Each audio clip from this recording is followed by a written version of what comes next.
Bom, pessoal, então nossa aula aqui hoje é sobre valores esperados, tá bom? Essa aula é uma continuação da aula anterior, no sentido de dizer que na aula anterior nós estudamos a apreciação do spin do elétron, né?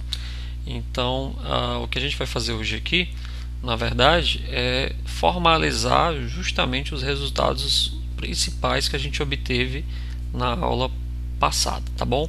Então, se você estiver lembrando bem do que a gente estudou, a gente encontrou que o Hamiltoniano dependia de SZ, né? E em seguida a gente começou a fazer algumas análises, né?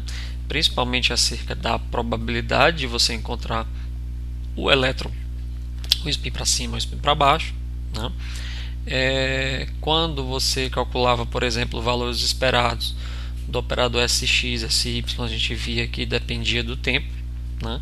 Em compensação, quando você calculava valores esperados do SZ, a gente encontrava que eram constantes, né? Isso não é uma peculiaridade só desse sistema. Isso é um caso geral que a gente vai formalizar exatamente agora, tá bom? Então, considere, né, que existe um operador A qualquer que comuta com o Hamiltoniano do sistema para qualquer tempo posterior, né? Ou seja, a gente constrói aqui um Hamiltoniano que depende do tempo ou não depende do tempo, então aqui pode vir a depender do tempo, tá certo? E esse Hamiltoniano comuta com um certo operador A. No problema do spin do elétron, o A aqui era justamente o SZ e o Hamiltoniano era a interação, né, magnética do campo magnético com o momento magnético do elétron, tá certo? Que consequentemente o Hamiltoniano dependia de SZ, então os dois comutavam, tá bom? A diferença aqui é que esse H pode inclusive, né, ter uma dependência temporal, tá bom? Não necessariamente precisa ser constante do movimento, né? O que vai mudar, como a gente já viu, é só a construção do operador evolução temporal, que ele vai se transformar numa integral, né? Se você lembrar do argumento do operador evolução temporal, ele se transforma numa integral, tá certo? Então, imagine que a gente tem esse operador aqui. Então, os autoestados de A são conhecidos, né? Como a gente já conhece, né? Digamos que você sabe quem são os autoestados de A. Eles também vão ser autoestados do Hamiltoniano, tá bom? Quando você tem um operador em que comuta com o Hamiltoniano, né? E você conhece os autoestados desse operador, os autoestados desse operador também vão ser autoestados do Hamiltoniano e consequentemente são chamados de autoestados de energia, tá bom? Então o nosso A' aqui é autoestado de A, ao mesmo tempo ele vai ser autoestado do Hamiltoniano. Aí novamente pegando o exemplo lá da própria precessão do spin, os estados mais, ket mais e o ket menos, eles são autoestados do SZ e ao mesmo tempo são autoestados de energia. O que eu quero dizer que são autoestados de energia? Que quando você faz uma medida da energia do sistema, o sistema quântico automaticamente salta para o mais ou para o menos, né? Depende logicamente da energia que você vai obter. Se você encontrar que o elétron está no estado fundamental, com a energia mais baixa, consequentemente ele está no estado ket+, só você lembrar da aula passada, né? Significa que ele está alinhado com o campo, tá bom? O seu momento, o seu spin está alinhado com o campo, tá bom? Se você encontrar que é uma energia maior, ele está no estado excitado, então ele está no ket-, né? É um autoestado do operador SZ, mas também é um autoestado do Hamiltoniano, tá certo? Então, aqui os autoestados A' também são autoestados simultâneos de H e A para todo tempo t. Isso significa que, como o Hamiltoniano não muda, né, e o operador A continua comutando com o Hamiltoniano, né, em tempos posteriores, os autoestados também permanecem inalterados. Os autoestados do Hamiltoniano eles só vão mudar se realmente você tiver mudanças, né, na construção do Hamiltoniano, no que se refere principalmente ao fato dele comutar ou não, tá bom? Então a gente vai ver posteriormente, na verdade isso é um conteúdo um pouco mais avançado de mecânica quântica 2, por exemplo, onde você pode mexer nos autoestados como função do tempo. mas não é o caso aqui. A base aqui é fixa, tá bom? Então, nesse caso, se a gente sabe aquilo ali, a gente pode expandir o operador evolução temporal da seguinte forma. Então aqui você tem já o operador evolução temporal escrito, né, na forma onde ele é uma constante, tá bom? Então, como era o caso lá de precessão do spin, o hamiltoniano é constante porque o campo magnético era constante, o campo magnético era fixo. Então aqui a gente constrói o nosso operador evolução temporal também na forma em que ele é constante, tá certo? Se eu expandir, isso aqui é um operador, né? Se eu expandir esse operador agora na sua representação matricial, né, que é justamente usando, né, os projetores, tá bom? Aqui a gente tem um projetor e aqui a gente tem outro projetor, né? Isso aqui é o que a gente conhece como representação matricial deste operador, tá bom? Se você não gosta muito dessa forma, né, de escrever, ou não entende de onde vem essa forma de escrever, é só você imaginar que todo operador ele pode ser escrito numa forma matricial. Só que para que você possa escrever esse operador numa forma matricial, você precisa definir quem é a base da representação matricial. Por exemplo, por que os operadores SX, SY, SZ eles são matrizes 2×2? Por que eles não são matrizes 3×3, por exemplo? Você poderia perguntar, por que os operadores SX, SY, SZ não são matrizes 5×5, 4×4? Por que é 2×2? É 2×2 porque eu só tenho dois estados possíveis para esse sistema, que é o estado na qual tem o mais h cortado sobre 2 e o menos h cortado sobre 2. Tá bom? A gente vai ver depois, no contexto do capítulo de momento angular, capítulo 3, né, que se você tiver uma partícula de spin 1, por exemplo, e não de spin meio, essa partícula de spin 1 ela vai te dar a liberdade de ter 3 autoestados de spin, né? Um autoestado na qual a componente Z é mais 1, na qual a componente Z é 0 e na qual a componente Z é menos 1. Isso faz com que a representação matricial do operador SX, SY, SZ para uma partícula de spin 1 são matrizes 3×3, né? E não 2×2, como é o caso aqui do elétron. Como no caso do elétron é 1 meio, você só tem mais 1 meio e menos 1 meio, tá bom? Então, mas de qualquer forma, de forma geral, todo operador ele pode ser escrito na representação matricial, desde que você defina o tamanho da base.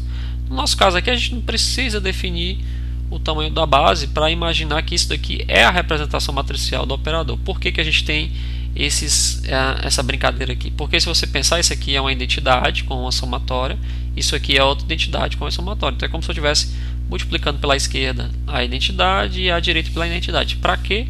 Né? Efetivamente não acontece nada de mudança com o operador, né? Todo operador comuta com a identidade, então você pode multiplicar à frente ou atrás, não importa a ordem, que não vai mudar nada no operador. Em compensação, aqui no meio a gente encontra um elemento de matriz, e é justamente sobre esse elemento de matriz que a gente tem a nossa representação matricial. O resto aqui é um é um cat, e aqui é um bra, né? Então a gente tem de fato uma representação matricial para o operador, assim como a gente tem as representações em termos de braquete para o SX, para o SZ e para o SY, tá bom? Tá certo? Então, então aí o que eu fiz? Como esse cara aqui, né, é um operador ainda, né, eu vou expandir ele em termos da exponencial, né? Quando eu faço a expansão em termos da exponencial, eu vou ver que cada operador desse hamiltoniano dentro aqui dentro do que está elevando ao quadrado, ao cubo, à quarta potência, por aí vai, ele vai atuar nesse cat, tá bom? E ele vai me produzir um alto valor. Então, se eu atuo uma vez, ele produz uma energia. Se ele atua 2 vezes, ele produz 2 vezes o valor daquela energia. E assim vai, né? Consequentemente, quando você atuar todos os operadores dessa expansão, você vai ter novamente uma expansão infinita, tá certo? E essa expansão infinita nada mais é, né, do que a própria exponencial, só que agora usando os autovalores, tá bom? Por que eu posso dizer que isso daqui é a própria exponencial?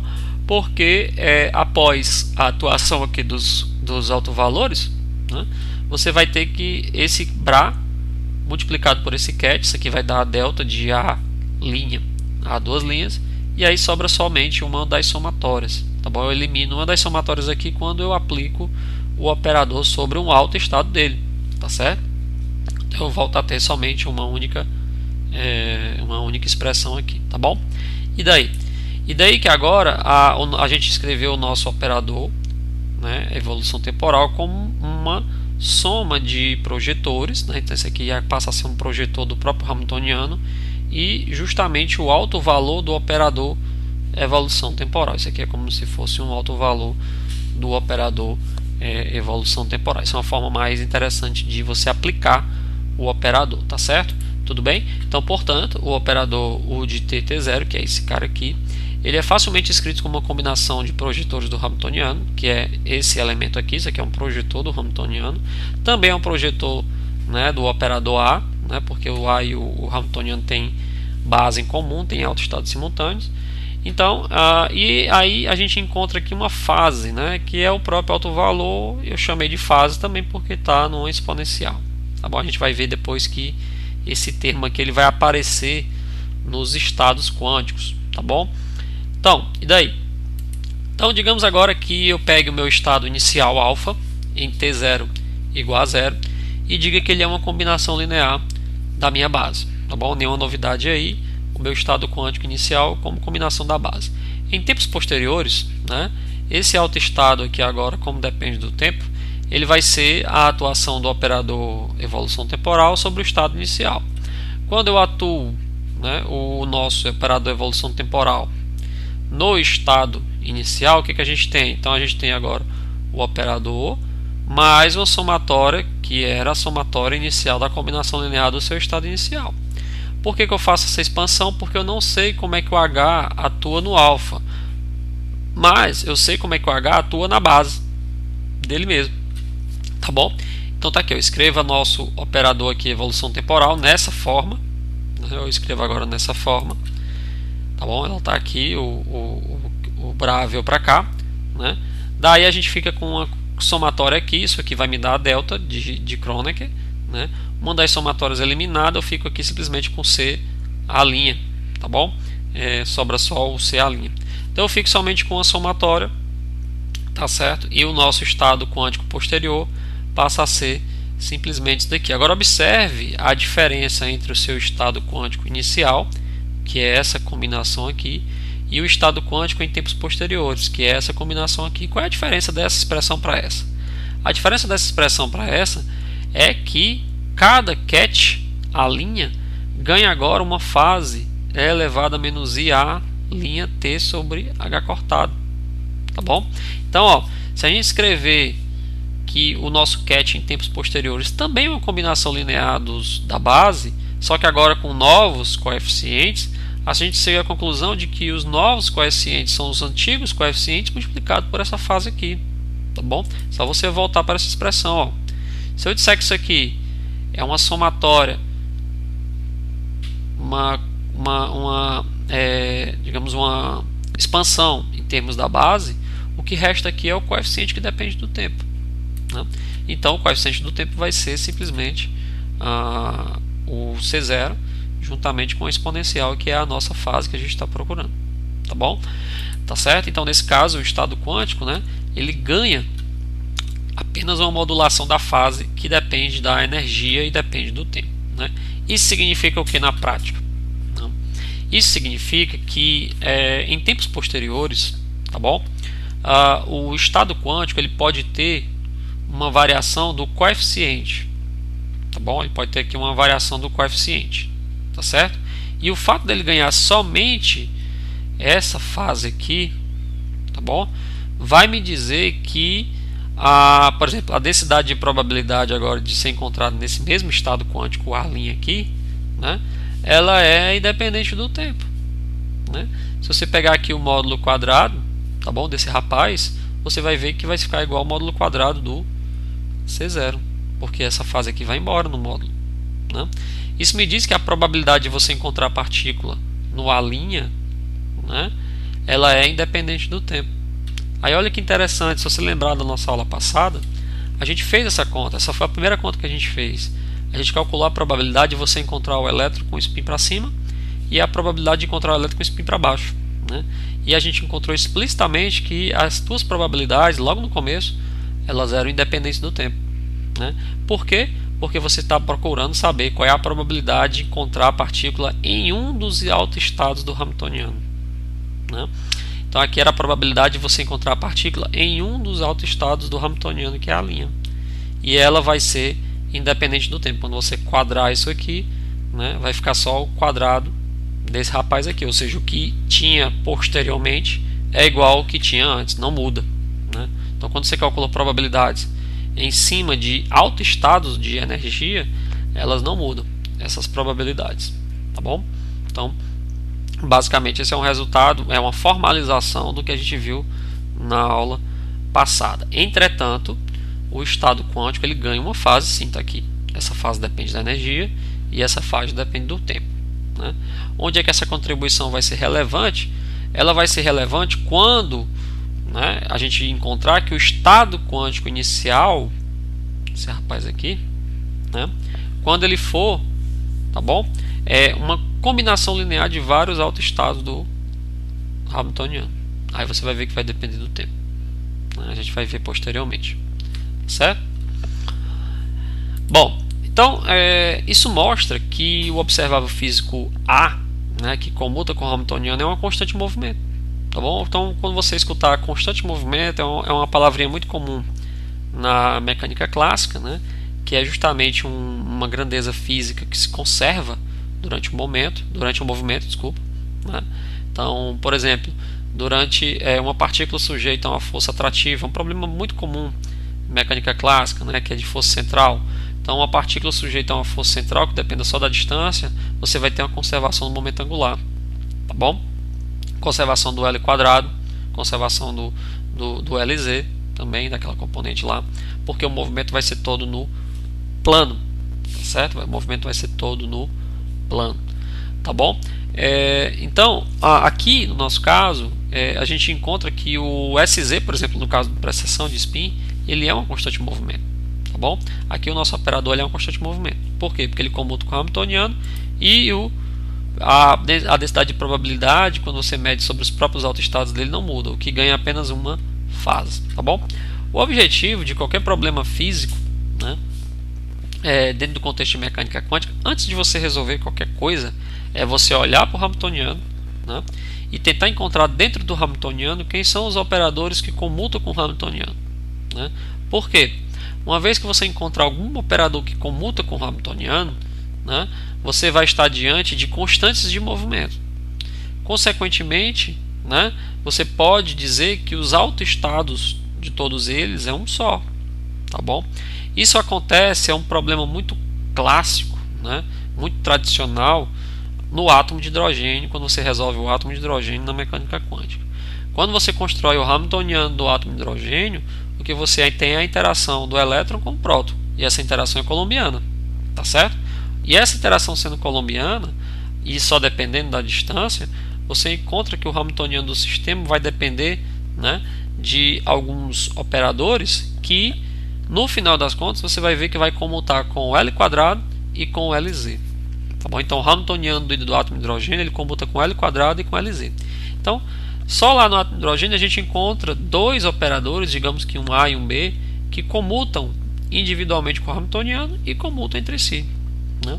Então isso faz com que você consiga construir aí, em problemas mais gerais, né, uma coleção, né, de operadores que comutam com o Hamiltoniano, todos eles vão ser constantes de movimento.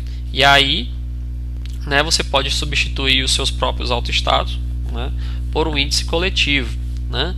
Exemplo tradicional, no átomo de hidrogênio, os autoestados do L quadrado, né, eles são escritos, né, em termos dos autoestados da energia também, e aí a gente junta tudo num só, chamando de NLM, né? Se você pegar qualquer livro de mecânica quântica que usa a notação bracket para resolver o átomo de hidrogênio, você vai ver que ele vai construir lá um estado quântico NLM, né? Esse NLM aí ele é uma combinação, ou seja, ele é um coletivo de índices quânticos para representar um autoestado de energia, onde cada índice daquele ali está diretamente relacionado a uma grandeza que vai se conservar, né? No caso do N e do L, você tem justamente a associação com o L quadrado, né? E no caso do L e do M, individualmente, a gente tem uma associação com o LZ, né? E o L quadrado também. Então, de certa forma, aí você tem índices coletivos, né? Que representam um alto estado de energia, tá bom? Lógico que você pode ter degenerescência entre esses estados, ou seja, ou estados com índices diferentes dando a mesma energia, mas isso não impede que aqueles autoestados sejam ainda autoestados de energia com autovalores bem definidos, tá bom? Então, basicamente é isso que você faz. Usando aqui a notação de coletiva, né? Você pode dizer que o Hamiltoniano ele é uma coleção desses estados aqui, tá bom? O operador evolução temporal, desculpa, tá certo? Tudo bem? Então, nesse caso aqui, o sistema ele pode ser tratado de forma a ser independente do tempo. Isso significa o quê? Isso significa que quando você encontra essa coleção de operadores que comutam com o Hamiltoniano, você não precisa mais resolver a equação de Schrödinger dependente do tempo. Você resolve ela como se fosse independente do tempo e simplesmente faz uma transição dos coeficientes iniciais para um coeficiente agora que depende do tempo. Então, se em t igual a zero eu tinha um C que depende do índice, né, que é da base T0, né, ele passa a ser um C de K T', tá bom? Então, isso faz com que você apenas module a fase, né, module o coeficiente da expansão por uma fase. A gente viu isso daí também lá no problema de precessão do elétron, né? A gente encontra o estado quântico posterior em tempos posteriores e você vê claramente que cada coeficiente daquele lá, por exemplo, o cosseno de beta sobre 2, ele ganhou uma exponencial que depende do tempo. O seno de beta sobre 2 é elevado a i alfa, ele ganha também uma exponencial que depende do tempo. Então, é justamente disso que eu estou falando, né? Você não precisa mais resolver a equação de Schrödinger dependente do tempo. Você resolve a independente e aplica as respectivas fases em cada coeficiente, né, da base, da expansão da base. Tá bom? É isso que a gente está comentando. Então, apesar da gente ter encontrado aquele resultado lá, ele é um resultado geral. Tá bom? Essas fases aí sobre cada coeficiente aí da expansão, elas podem ser incluídas na mão mesmo. Por quê? Quem é que me garante isso? É o fato de que os operadores em questão comutam com o Hamiltoniano. Então, eles são constantes de movimento. Tá certo? Tá bom? Uma pergunta interessante aqui para o nosso problema é saber o que acontece agora com os valores esperados. E justamente a conta que a gente fez no final da aula passada, né? O que acontece com os valores esperados, né? Se o operador comutar ou se o operador não comutar, né? Mais interessante, né, é saber o que acontece com os valores esperados dos que não comutam, tá? Porque os que comutam, a gente vai, já como ele é uma constante de movimento, a gente já espera de certa forma que seja constante, e é constante, né? Mas os que não comutam, o que vai acontecer? Então, se existe um operador A que comuta com o Hamiltoniano, mas existe um operador P qualquer que seja, que não comuta com o Hamiltoniano, tá bom? O que a gente vai ter? Então, a gente vai pegar aqui o nosso estado quântico em tempos posteriores, é o operador evolução temporal sobre o estado quântico inicial. Aí a gente desmembra aqui o alfa de t, é a exponencial sobre ele, aplica novamente aqui o estado quântico, né? A representação do operador evolução temporal quando eu tenho uma base bem definida para o Hamiltoniano, que são os altos estados de energia, e a gente fica com essa expressãozinha aqui, tá bom? O que acontece? Para calcular o valor esperado, o que a gente vai fazer é o sanduíche, né, do operador aqui com esse estado quântico aqui, tá bom? Então vamos lá. Quem é o valor esperado? É o nosso alfa de t, p alfa de t. Então perceba bem o que é esse alfa de t, ó.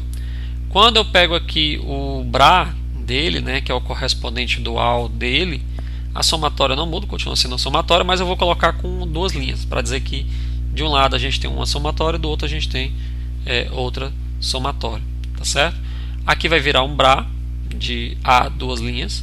Aqui vai virar uma exponencial, só que agora positiva, porque eu estou pegando o complexo, né? O termo complexo dela, complexo conjugado.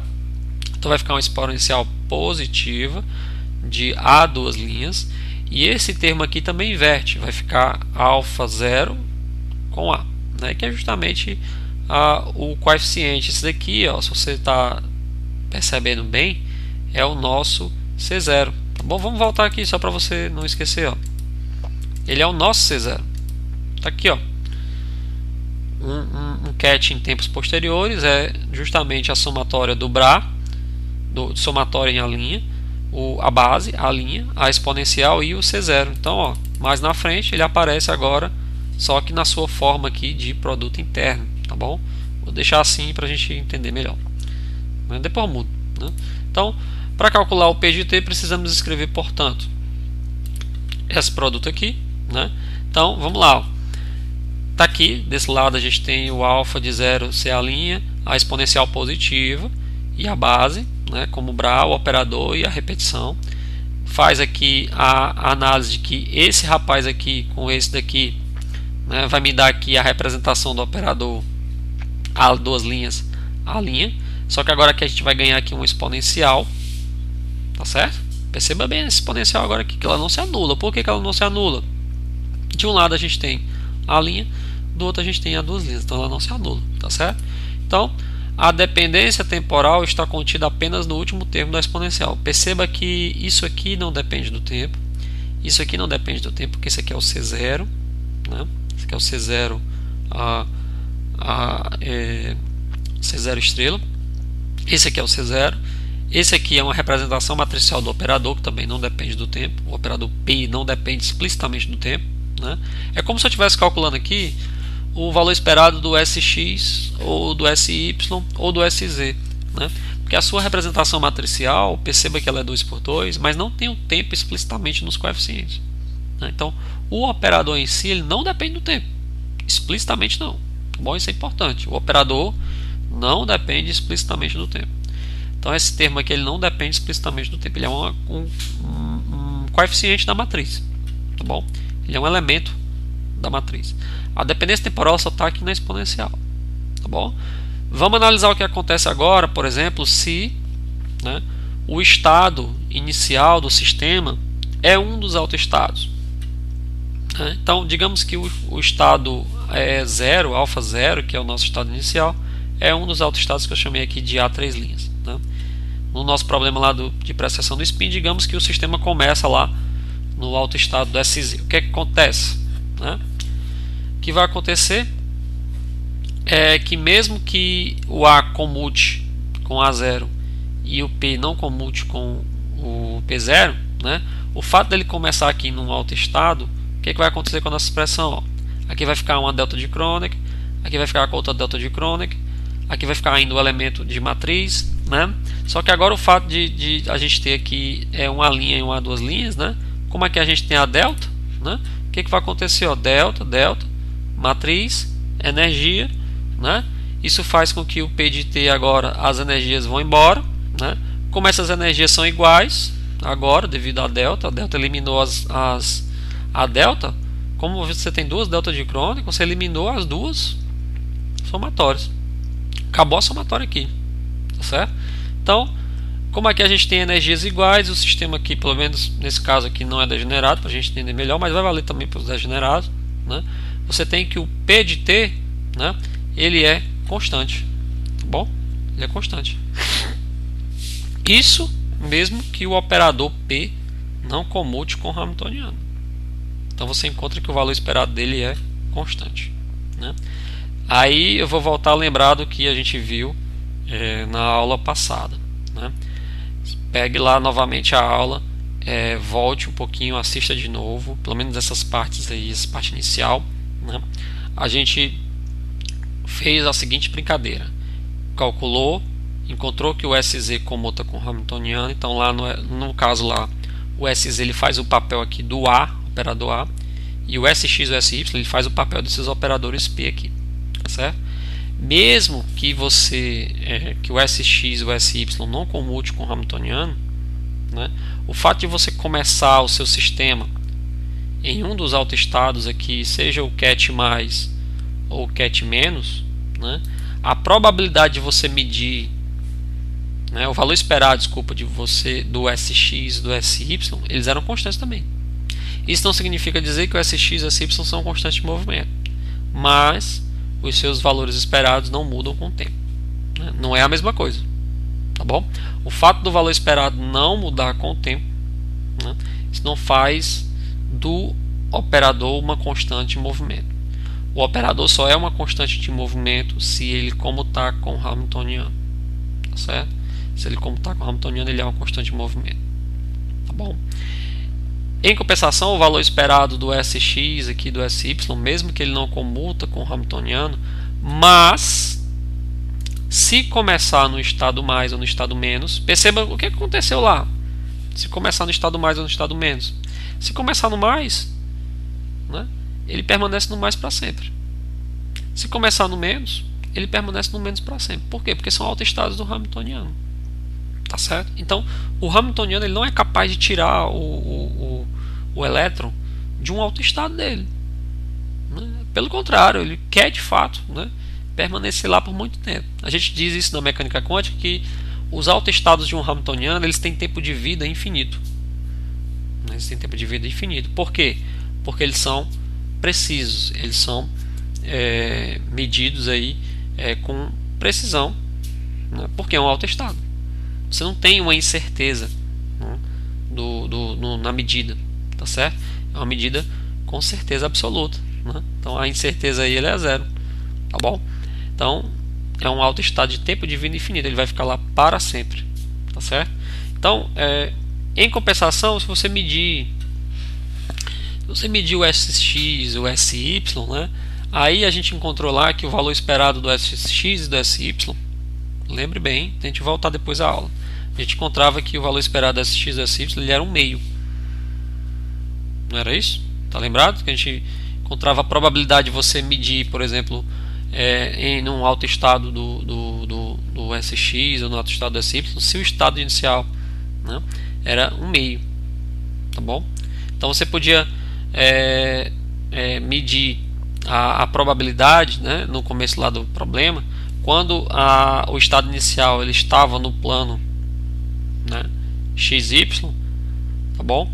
Aí sim, para medir o ket mais ou medir o ket menos, você poderia ter, né, um valor ou outro com igual probabilidade. Foi isso que a gente obteve lá. Agora lembra o seguinte: se eu iniciar o sistema no ket mais ou no ket menos, ele vai ficar lá para sempre, né? E o valor esperado do SX e do SY é quanto? 0. Ah, mas por que o valor esperado do SX e SY é 0? Significa que eu vou medir 0 no SX e SY? Não. Significa que você pode medir mais h cortado sobre 2 ou menos h cortado sobre 2. Tá bom? O fato de você medir mais h cortado sobre 2 com probabilidade 1/2 e menos h cortado sobre 2 com probabilidade 1/2 faz com que o valor esperado dele seja 0. Então, nesse caso aqui, os valores esperados do SX e do SY também vão ser iguais a 0 e são constantes também no tempo. Tá bom? Importante entender isso daí, tá certo? Aí você, como é que é possível medir SX e SY se o sistema tá lá num autoestado mais ou num autoestado menos para sempre? Aí lembre-se novamente do experimento de Stern-Gerlach. O fato dele estar num autoestado de SZ, seja ele o mais ou menos, não impede de eu fazer uma medida de X ou de Y, não. Pelo contrário, quando eu fizer uma medida de SX, né, você vai ter o feixe se dividindo em dois, na direção positiva do X e na direção negativa do X. Então, quando você vem com feixe mais e passa por um equipamento de Stern-Gerlach, no momento em que ele se divide, é SX mais SX menos, com igual probabilidade. Ora, se é SX mais com probabilidade de 1/2 e SX com probabilidade de SX menos com probabilidade de 1/2, o valor esperado é 0. Tá bom? Da mesma forma, se você vier com feixe aqui SZ menos, que é o nosso ket menos, passar por um equipamento de Stern-Gerlach, esse equipamento na direção Y agora, você vai medir o Y, ele vai se dividir em dois, né? Num SY mais, no SY menos com igual probabilidade, o valor esperado é zero. E é constante. Tá bom? Constante. Como a gente está vendo aqui. Isso porque o estado inicial ele era um autoestado de energia. Então os valores esperados, né, são constantes. Aí sim, falando agora não sobre o operador, mas sobre o autoestado, esse autoestado ele é conhecido como autoestado estado estacionário. Então, o que é uma constante em movimento num problema de mecânica quântica? É um observável físico em que a representação de um operador, né, o operador que representa esse observável físico comuta com o hamiltoniano. E o que é um estado estacionário? É um autoestado hamiltoniano. E aí todos os valores esperados de qualquer operador eles serão constantes. De qualquer operador, independente de comutar ou não, eles serão constantes. Tá certo? O que mostra que mesmo que P não comute com o hamiltoniano, o fato de inicialmente o estado quântico ser autoestado de H, o valor esperado de P é constante. Não importa, mesmo que ele não comute, o SX não comuta, o SY não comuta, e mesmo assim é constante, independente do tempo. O que caracteriza o atual estado do sistema como estacionário. Tá bom? Agora, se inicialmente o seu estado inicial não for um autoestado de energia, mas se ele for uma superposição de autoestados, né, aí a brincadeira é diferente. Quando a gente tem uma superposição de autoestados, né, aí como eu fiz lá o problema anterior, se o seu autoestado inicial for o SX, lá na precessão do spin, né, ou se for um autoestado do próprio SN, né, o que a gente viu lá? Que o valor esperado do SZ é constante, mas do SX e SY não é constante não. O SX e SY eles descreviam círculos, né? O X, oscilações, né? O X descrevia uma oscilação do tipo seno e o Y descrevia uma oscilação do tipo cosseno. Isso aí é um movimento harmônico, né? Combinado, bom, movimento harmônico numa direção ou outra fora de fase, 90 graus, um é cosseno, outro é seno. Isso é um círculo. É por isso que o elétron, no seu valor esperado, né, nas suas medidas médias, ele precessionava. Tá bom? Agora, tudo isso aconteceu porque o estado inicial era um dos autoestados ou era o SX, ou era o SY, ou era um estado qualquer. Aí ele vai precessionar.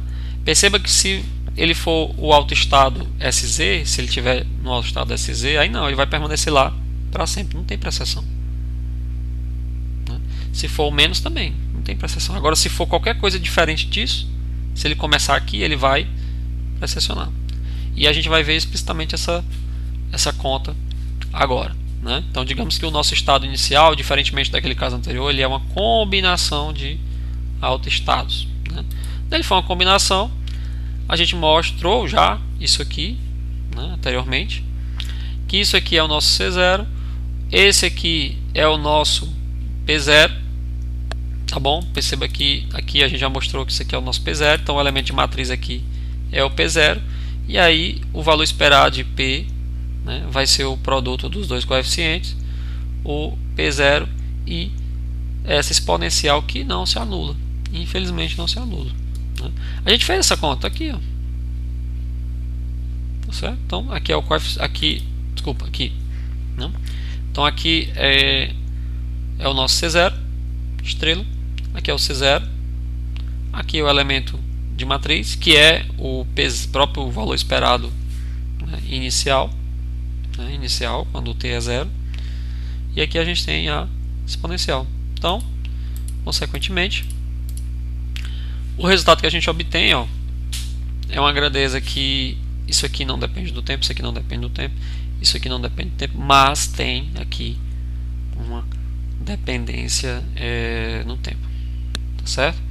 Então essa dependência no tempo ela vai existir ou não, né, se existir uma diferença de energia. Vai ser as oscilações desse valor esperado, elas serão tão mais rápidas ou tão mais lentas quanto maior for a diferença de energia. Se a diferença de energia for muito pequena, a variação do valor esperado ela é pequena. Se a diferença de energia for muito grande, a oscilação do valor esperado ela é muito grande, tá bom? Quem vai definir agora se o valor esperado muda ou não com o tempo é a diferença de energia de um nível para o outro, tá certo? Como a gente tem inicialmente aqui vários níveis, você tem várias exponenciais aqui, tá certo? Então, finalizando, a gente mostrou que o valor esperado de um operador qualquer, né, que não comuta com o hamiltoniano, ele é essa somatória aqui, né, dos coeficientes, o valor esperado inicial, que é o elemento de matriz, multiplicado por essa exponencial aqui, que ela vai existir ou não, dependendo de quão grande for a diferença de energia.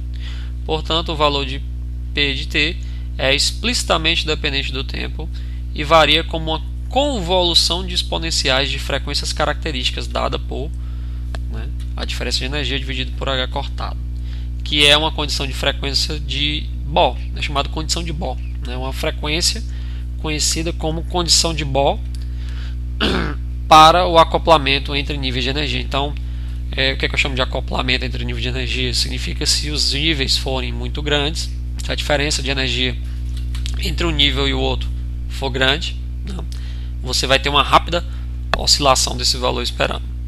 Se a diferença de energia for muito pequena entre os níveis, aí o valor esperado ele oscila muito mais lentamente, tá certo? É uma questão de frequência, chamada de condição de Bohr, para oscilar ou não o valor esperado. É lógico que essas oscilações elas estão moduladas pelos coeficientes iniciais. Então, basicamente, está relacionado com o quão grande é a contribuição inicial de cada autoestado. Se esse cara for pequeno, não adianta esse daqui ser grande, que as oscilações terão amplitudes pequenas. Então, por mais que você tenha frequências de oscilação grande, se a amplitude de oscilação for pequena, quem vai me dizer o tamanho da amplitude é esse rapaz aqui, né? Você vai ter basicamente, né, você vai ter zero, né? Mais ainda, ó, perceba aqui, ó, se o elemento de matriz do operador, que é esse rapaz aqui, né, for zero,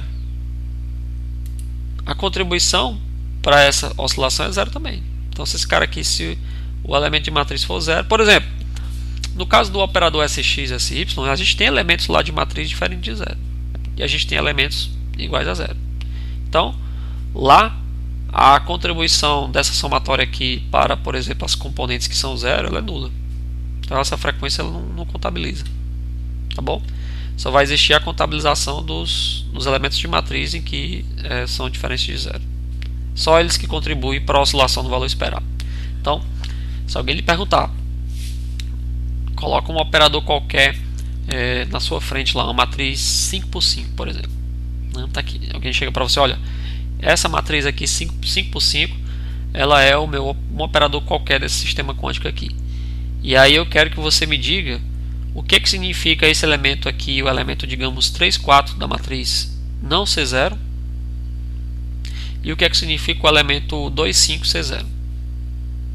Você sabe dizer? Né? A resposta está exatamente aí diante da sua frente. O fato do elemento de matriz daquele operador 3,4 ser diferente de zero, tá bom? Me diz que a diferença de energia entre a energia 3 e a energia 4 do seu sistema, né, vai me dizer o quão rápido oscila, né, o valor esperado daquele operador. Né, a contribuição 3,4, né, vai estar contida justamente ali naquele elemento de matriz aqui, é esse rapaz aqui. Né. Em compensação, o fato do elemento de matriz 2,5 ser zero te diz o seguinte, que não importa a diferença de energia entre o nível 2 e o nível 5, ele não contribui para o valor esperado daquele operador, porque o elemento de matriz ele é zero, tá bom? Então, elemento de matriz de um operador é basicamente a contribuição do elemento para o cálculo do valor esperado. Se o elemento for zero, a contribuição daquele elemento é zero. Se o elemento for diferente de zero, a contribuição é aquele elemento lá que está escrito, juntamente com a diferença de energia que vai me dar a rápida oscilação da frequência do valor esperado. Tá bom? Então, basicamente, isso é o que significa fisicamente um elemento de matriz ser zero e o outro não ser zero. Né? É a contribuição para o valor esperado daquele operador todo, né, daquele elemento de matriz. Se o elemento for zero, a contribuição daqueles níveis de energia ali é zero. É como se... por isso que eu uso essa palavra acoplamento, mesmo sendo muito comum. É como se os níveis 2 e 5, porque o elemento é zero, os níveis 2 e 5 eles não estão acoplados para influenciar no operador, na frequência de oscilação do operador. Já o nível 3 e 4, como ele é diferente de zero, eles têm influência sim no valor esperado do operador. Se de alguma forma você mexer nos níveis 3 e 4, né, seja por uma perturbação, né, ou alguma excitação, alguma coisa que mexa nas energias 3 e 4, o fato dela ter uma contribuição diferente de zero do operador, né, percebe que eu estou analisando o operador separadamente das energias. O operador não tem nada a ver com as energias não, tá bom? Mas se aquele operador tiver um elemento de matriz 3 e 4 diferente de zero, ele vai ser influenciado, o seu valor esperado, aquilo que você espera medir depois de uma série de medidas, né, vai ser influenciado pelos níveis de energia de 3 e 4. Em compensação, se você mexer nos níveis 2 e 5, o fato do elemento de matriz daquele operador ser zero, né, não vai afetar o seu valor esperado. Tá bom? Essa é a grande questão. Tá bom? Agora, lógico, se você tiver um elemento lá 2 e 5 zero, mas tiver o 1 e o 5 diferente de zero, se você mexer na energia 5, vai afetar, né, o valor esperado, porque tem um elemento lá que é o 1, 5, que é diferente de zero. Tá bom? E aí é isso que essa expressão aqui está te dizendo.